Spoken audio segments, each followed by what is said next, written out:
Hey there everybody, Vader's Vault here, sharing with you something new that we've been fortunate enough to play with. Um, as everybody in the community is aware, there's been a time of huge momentum in this now bustling international industry that we've become over the last, 7 years. It's hard to remember that, in that time, 7, 8 years ago, it was only a handful of people experimenting with this crazy hobby that we're a part of. Soundboards have come and gone. The LED and lighting systems have totally changed. We've got all sorts of new facets with accessories, stands, etc., chassis systems. It's a really exciting time in the hobby. And for the first time ever, we've got a plentiful supply of different soundboards. With the public release of the Petite Crouton last year, the Crystal Focus V5, FX-SABERs Obsidian board, we now have several soundboard choices in the industry, and choice is good. On that note, I present to you Naigon's Igniter board. I would like to thank Naigon, Scott, for the opportunity to be one of the first people to test his board. We appreciate him choosing us, and we're honored to evaluate it for him. Due to our particular position in this niche hobby, we've been fortunate enough to have pretty much every high-end soundboard come across our bench many times over. So we're in a pretty good place to give a professional evaluation of this particular soundboard. Just a few quick overviews on the board. It is the first soundboard out on the market that provides saber fans the ability to change their color of their blade and have many different color choices and actually have fun playing with color mixing. That is probably a real major feature for us, and one that we played with and tested extensively. The soundboard has many familiar features that you're used to seeing. Multiple sound banks. This soundboard has the capability of 9 sound banks. While that may seem excessive, it actually makes sense once you get into the color changing aspect of this soundboard, because it gives you the option of having 9 different blade colors, which is really cool. It has features like the Saber Player mode, which gives a new spin on the music and a hilt feature, allowing you to both play music and have your lightsaber sound and lighting effects going on at the same time, so you can play around in your very own low-budget movie. The board, as it sits, is about a little over 2¼ inches long, and just right at an inch wide, a little over an inch wide. So it does take some more space than we're used to, but a lot of that has to do with the way the board needs to be laid out to work with the color changing daughter board, which I have mounted on top of the soundboard. I'll try to open my little demo cage here and show you guys. I have it in a little hinged chassis. In here you can see this is the daughter board that allows you to change colors. It has drivers for another 2 channels for an RGB. The soundboard down here, which goes from back here to up here, underneath the daughter board, has the main blade control. It also has an onboard flash on clash controller, so you can use a spare die for your flash on clash, or using the daughter board you can actually use the controller to change the color of your flash on clash. So instead of using, say, like in this hilt, I have a 10 watt RGBW. The board is controlling the R, G, and B. I actually don't have the white connected at all. You can have it connected, you could have both. I chose to test the different color flashes just because I've seen a white clash, I know what it looks like, but I wanted to see what the board was capable of. But with the configuration available on the board, you can actually change the flash on clash color or on a different sound bank you can have it do both the white and a different color, so you get a odd assortment of colors, or just a really bright white flash, depending on how you want to do it. Totally up to you. Different options available. As I said, color changing is the big thing with this board, at least for me. It is the first time that a soundboard has come out that is capable of color changing. Like I said, with 9 sound banks to choose from, you can have 9 different colors. Now, the way that the color changing system works is it's based on the RGB value system of 0 to 255, and for each sound bank you can choose a value for each color, red, green, and blue, and get your mix. Now you can go by a chart and try putting in the numbers from that chart and seeing if it spits out the color that you want. That isn't always perfect. It's fun to play around with. Sometimes we hit it spot on, sometimes it needed some adjustment. I think it has to do with a lot with what LED you're using, what power it's running at, you know, yada yada, those same factors. But playing with those values was quite fun, and the same values also apply to your flash on Clash in the same configuration file, so you can play with the same values and you can get a totally different colored blade during flash. Or like I said, you can turn on the controller for the extra die and use the white if you so choose. Well, let's get it turned on. I want to go through some of the different colors that we got and that we chose to experiment with, and see what you guys think.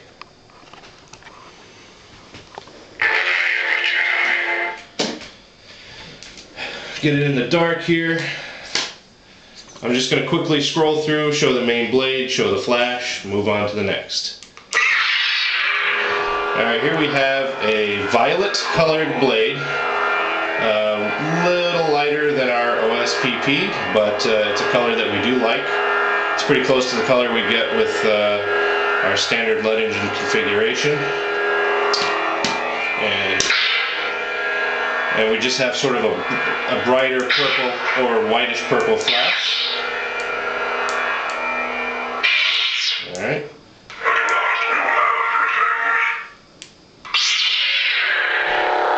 And this is our, what would be considered OSPP, a little bit deeper purple than the previous color.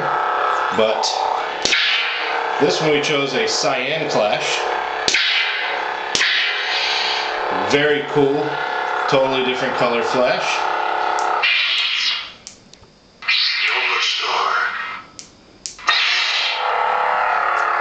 Again, this is sort of in between OSPP and our lead engine configuration. A nice deep violet, very cool.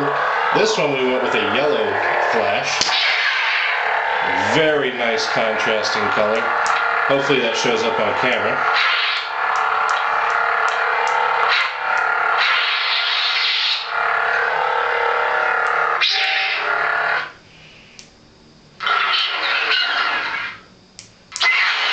And this is a nice cyan color, and we did an orange flash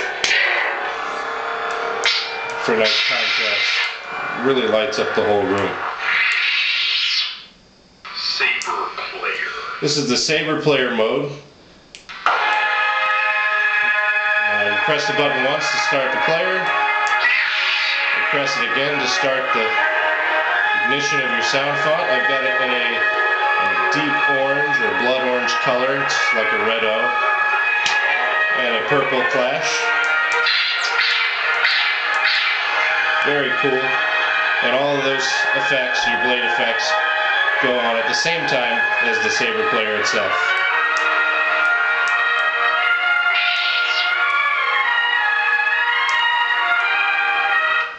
Alright. This is a nice sky blue. It's just the red and green, or I'm sorry, the blue and green at full power. Does a very beautiful light blue. And sort of a mauve flash. I was just kind of playing around with some odd values. It's a nice contrasting color.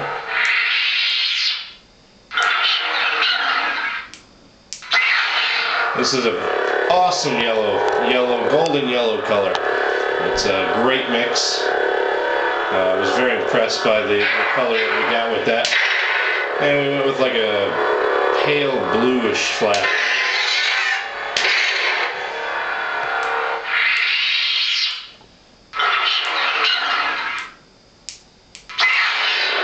And we've got Viridian, the color that people have been playing with lately. We were playing with it with a crystal focus not that long ago, and got a nice color, and here we have it replicated with the Igniter's TruColor mix. And we've got a red-orange clash. Extremely bright.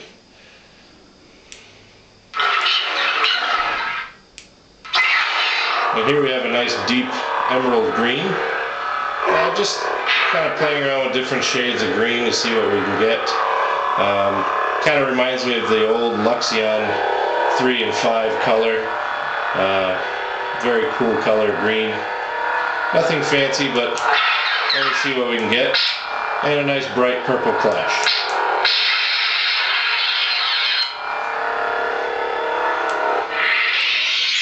Alright, let's get the lights back on and go over some of the other things of this board. I had a lot of fun playing with color mixing, as you can probably guess by my enthusiasm for it. It's been something that the hobby, I think, has needed for a while. It's still in its basic stage here. You notice I didn't have any blade effects on, no pulse or flicker. This version of the board that I got from Scott, I did not like the way the pulse reacted. It was very staggered, very what's the word I'm looking for? Very blocky looking. It almost looked like I was looking at the internals of a clock working. I could see the steps of the pulse as it graded up and graded down. So I turned those off because it was hard for me to get an eye for what the color was. It didn't hold the color during the pulse. I've been assured by Scott that he has since fixed that, and that is already taken care of. I'm going to send this board and have him flash it with the new firmware, and then test it again when I get it back. But the color mixing feature, if that's something that you've been wanting, you want a color changing blade, this is what you've been looking for. I mean, to be able to go into your config file, type in a number, spit out a color, it's pretty cool. The other cool feature I like about the board is like I said, those 9 sound fonts. And at first I was thought, 9 sound fonts, it's kind of redundant, but with the ability to choose colors, that does come in handy, especially when you're trying to experiment without having to take the card in and out. That is pretty cool. The Saber player having the ability to have your the lightsaber sound effects going while you're playing the music is a cool and fun feature. Probably not something I would use all the time, but definitely a conversation piece when you're showing off to friends or the non-initiated Star Wars geeks. It's definitely something that would be something to talk about with people at a party or something. But that's pretty cool. The other features that I like about the board, the ability to choose, your flash on clash, the lockup features, the press and hold lockup features, all those things are pretty familiar, and they're on the board. It's a functional board. It works great. Things that I think need improvement are the blade effects. Hopefully he's fixed those. The sound quality, it is a very loud board. It definitely pumps out the volume. The sound quality is not what I'm used to. That is an area that needs improvement, in my opinion. It probably could benefit from a veteran hand at making sound fonts, taking some time to tweak the sound fonts to this board's particular dynamic range. But the sound, one of the things that I noticed after a couple hours of playing with it is there is a high-pitched, subtle high-pitched whine underneath the sound, pretty much any sound. I don't know if it's because I have dog ears or what, but I hear it on pretty much everything. So that is something that I would suggest needs improvement. The other thing, and keep in mind this is a first version of the board, so just like with anything else, things get better, things improve, especially with the feedback and support of a community. Definitely a lot of potential in this board. The thing that I see that I would like to have improved on is the size. Sabers are getting smaller in our industry. They're getting more compact. We're doing more accurate replicas. And in that case, we need soundboards that fit inside stuff. This soundboard will be going pretty much only in customs. It wouldn't go in any replica other than possibly a Graflex. Nothing else it would fit in. It wouldn't fit in like an OB-TPM or anything like that. This saber is obviously made for demoing soundboards and sound fonts, so it's pretty large and it's got a lot of open space, and that's what it needs. The other thing that I think needs improvement, and I don't know if this is a hardware or firmware issue, but it generates a lot of heat. Just from that little bit I was playing with it, I can feel that it's warm, even with all this open air going through it. The other night when I was playing with it for several hours, it got quite warm underneath the cage there. I don't know how that would react in a totally closed hilt. So if I can feel it getting warm in this nice open circulating hilt, I can only imagine what it would get like inside a closed hilt, especially with any wires going by. Something that I would look into. I do like the soldering pads are all pretty much easily accessible on the outside edge. That could be a good thing, that could be a bad thing depending on who you are and what you're using the board for. It is pretty convenient, especially for those not used to soldering cramped spaces or smaller soundboards with smaller pads. I'm pretty used to it, so this felt like going back to kindergarten. It was very easy. The downside of that is that all the pads are on the outside edges, so that means that wires would have to be brought to the middle of the board, and that you have the possibility of exposed contacts on the edges. But with the right installation, I don't really see that being a big problem. All in all, I think that the soundboard has a lot of potential. I think there are some trade-offs. If you really want the color mixing, this is your board, because it's the only thing out there that does it. If you want that color changing saber and you want it done right, if you don't want to use some cockamamie rotary switch with 5 million resistors and 8 miles of wire in your hilt, this is what's going to do it for you. Trade-off is sound quality. It isn't, in my opinion, where it needs to be, but like I said, that can only get better from here. And it's a size board. Be prepared to, if you want the full color changing setup, because it is a separate daughter board, you're going to need some room to work on it, work with there. But I think that Scott's got himself a pretty good setup here. Sky's the limit, I'd say. With our support and feedback, especially honest feedback, we can help him get this board where it deserves to be. But I appreciate you guys taking the time to watch the video. Thanks again, Scott, for letting me test the board. Like I said, it's got a lot of great potential, a lot of good features, and we were honored to test it for you. Thanks again from Vader's Vault. We'll see you around.